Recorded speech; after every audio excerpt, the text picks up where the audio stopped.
Welcome back and thank you for joining us on the conversation. Now, to move on to the next topic, Ugandan President Yoweri Museveni has issued a stern warning to protesters planning an anti-corruption march on Tuesday, stating that they're playing with fire and will not be tolerated.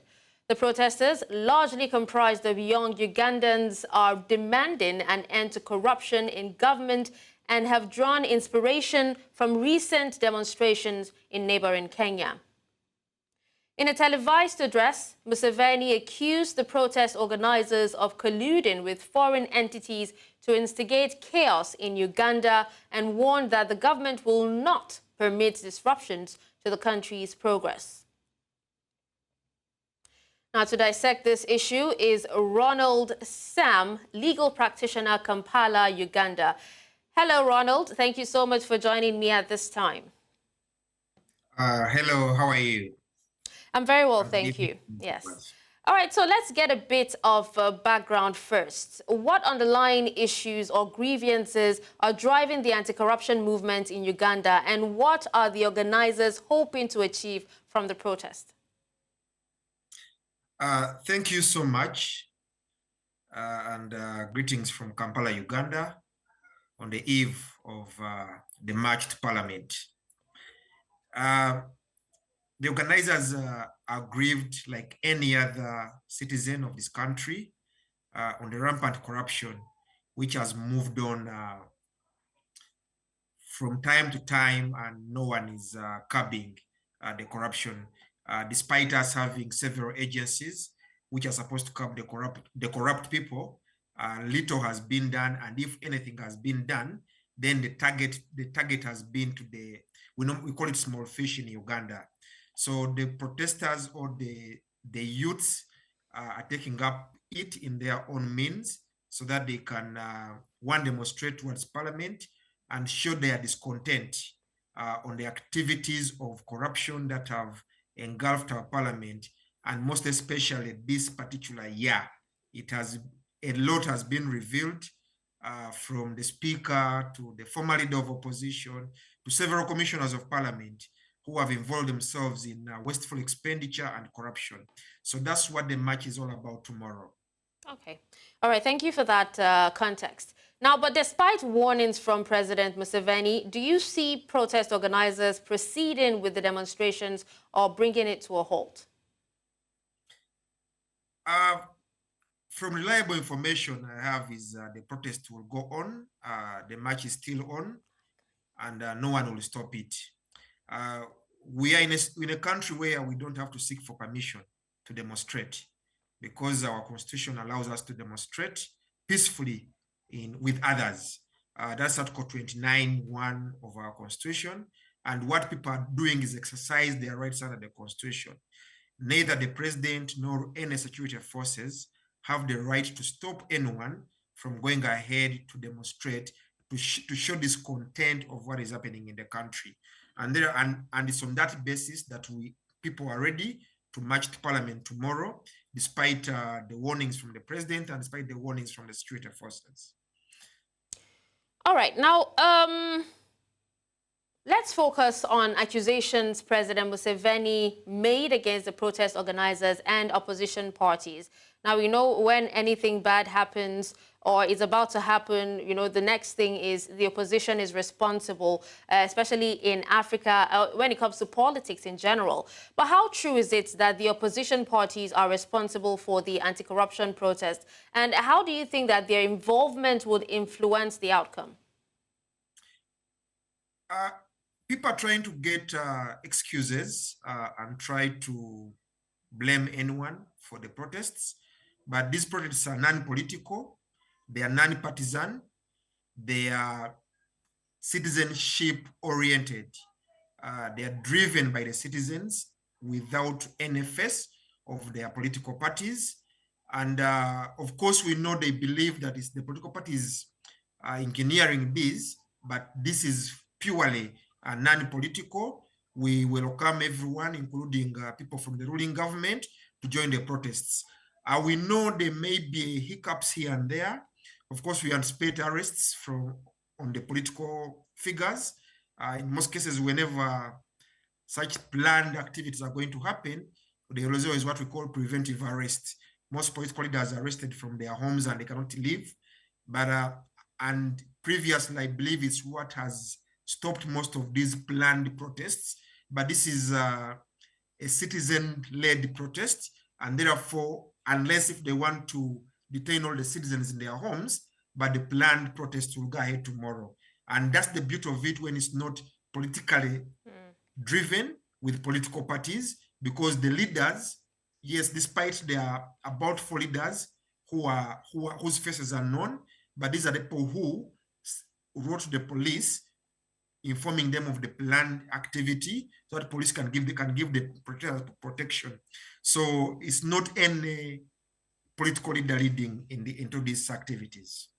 All right, now, Roland, now, from the warnings, to the accusations, do you think that the government's response to the protest is in any way influenced by external factors? Because we've heard rumors that probably it's international pressure or even economic considerations that's making him make such demands from the protest organizers.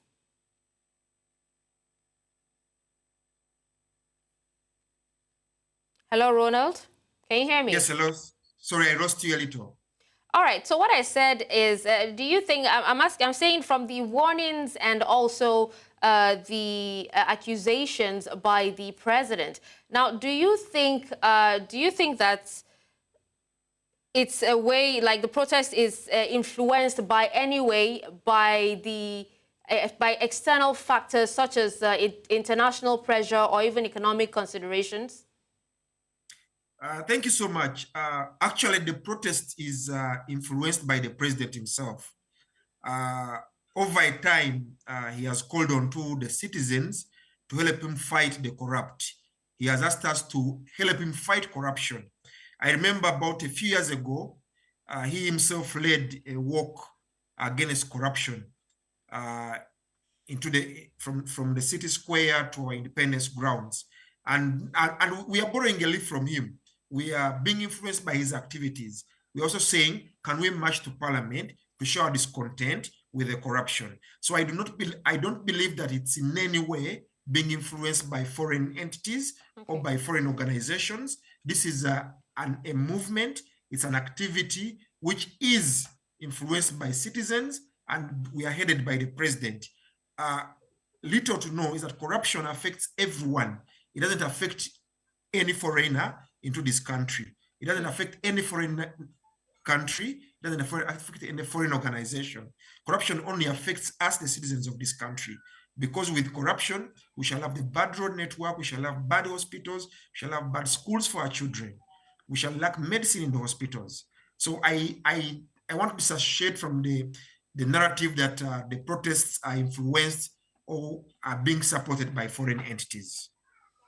All right, now let's still stick to the warnings right now. Now, this warning wasn't only given by the president, also the police gave a warning to the protesters.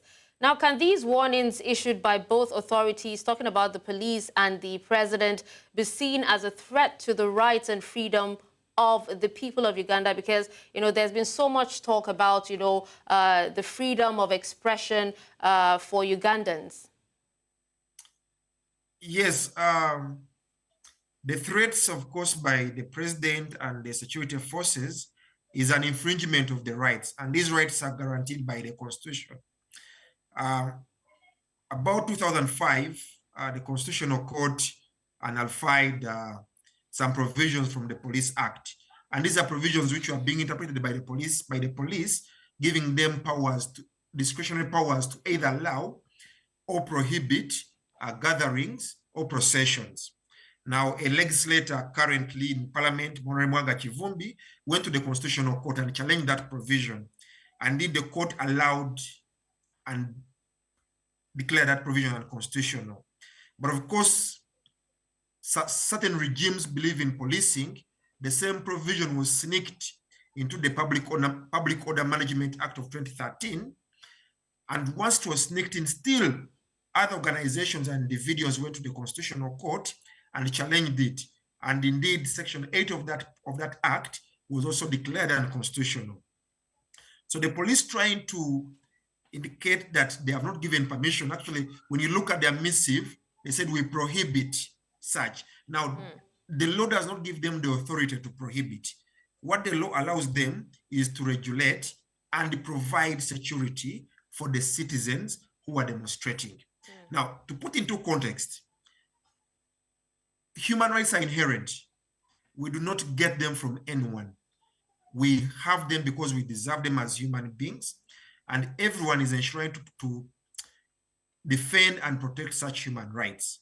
Article 20 of our Constitution is very clear that everyone, including the state agencies, and state agencies here, we're looking at police, we're looking at the president, who is the chief executive of this country, are enshrined to protect and defend our rights under Chapter 4, which is the Bill of Rights, where the right to demonstrate peacefully is also captured. Sorry, you said human rights are inherent, but don't you think that if the people of Uganda feel that their rights, are being trampled upon, that it will affect the trust and relationship between them and government officials or, other authorities like police? Sorry, I beg your pardon? What I said is, you talked about, human rights being inherent. What I'm saying is, don't you think that if Ugandans feel that, their rights is being trampled upon, that it will affect the trust and the relationship that they have between government and also, authorities or security agencies like the police who are meant to protect them? Yes, definitely. The more the police or any security agencies trample the rights of the Ugandans, then it creates that lack of trust. It's not the first time that such protests are being curtailed. It is not the first time that people have actually lost trust within the security agencies. We believe that the security agencies do not work for the Ugandans. They work for a particular entity, and that is the ruling government, to keep it in power. If there is any plan for a protest or a march by the government, no one will ever stop it.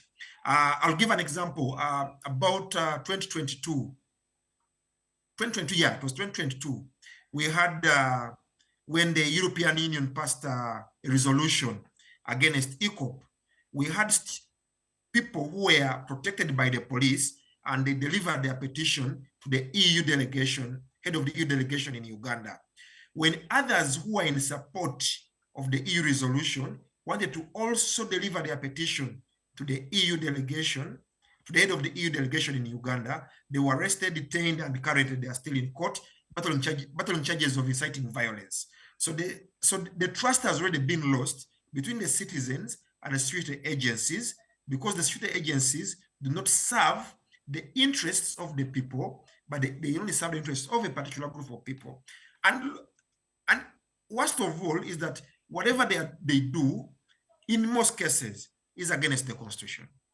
And what Ugandans are saying, look, the Constitution allows us under Article 3 to protect and defend the Constitution by all the means that we have. And among the means that we have as citizens is marching to Parliament. Thank you. All right. Now, Ronald, I would love for you to speak to us as our mouthpiece in Uganda, and tell us what the Ugandans are saying, especially, their perception of President Museveni and his administration right now. What the Ugandans are saying is that Mr. Museveni and your regime curb the corruption, stop the wasteful expenditure. They are saying the Speaker of Parliament should resign from her position because she has been at the helm of Parliament for, I think, 1.5 years. And the corruption that has happened in that house under her leadership is exclusively too much. And they're saying, look, let her resign and leave her position.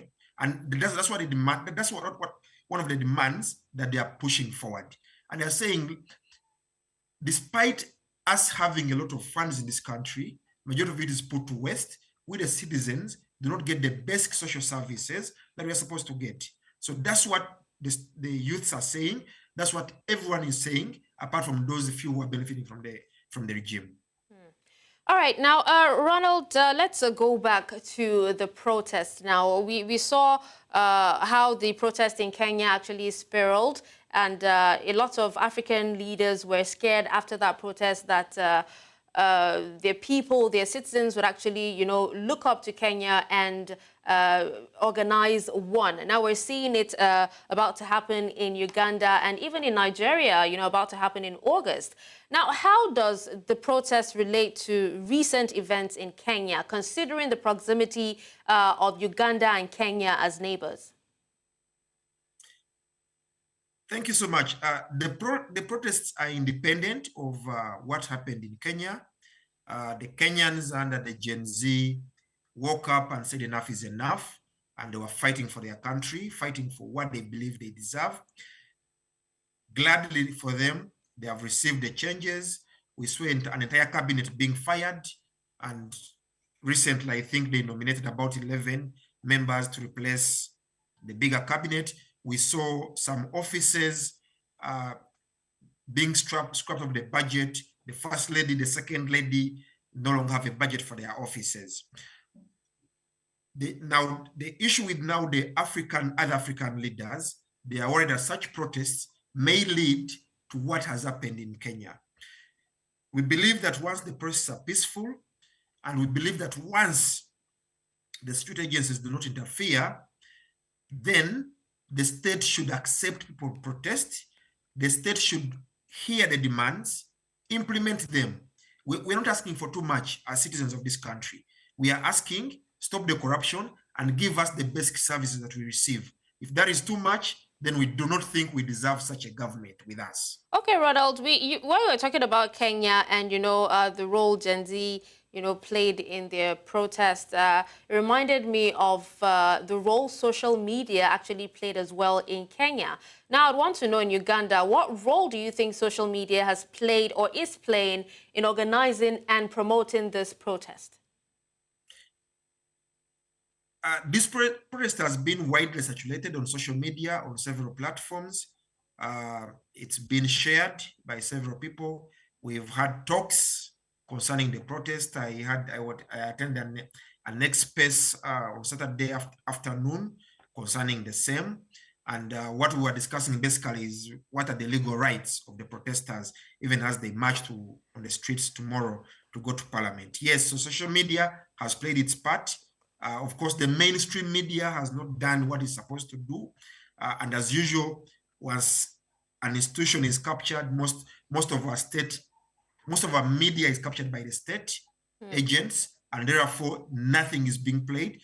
But the social media, X-Space, Facebook, WhatsApp, TikTok have all been used to ensure that the march or the protest is publicized. And we've seen several people indicating on their different timelines, on their different spaces, that they will be participating in tomorrow's march. Okay. Now, just quickly, in like 1 minute before we wrap up, 30 seconds rather, before we wrap up, what are the consequences if the protest turns out violent? I'm sure this is what the government is actually scared of. If it turns out violent or is met with force by the authorities? We do not expect and we do not want the state agencies to use force onto the protesters.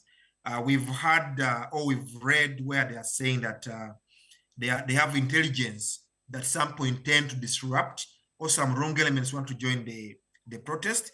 And what we've asked them, we've told them that since you have intelligence that some people the wrong elements want to join the protest and disrupt them, then use that intelligence to come to the protest and arrest those who are causing the mayhem, those who are disrupting the lawful protests, but do not stop or prohibit the protest. Okay. And the cost of democracy is high at one point. Definitely. Yes, we expect they will arrest people, but we, from the legal side, we are ready to defend them at all costs. All right. Well, thank you so much. We really, really appreciate you, Ronald Sam, for speaking to us on this, legal practitioner from Kampala, Uganda. We thank you for your time as well.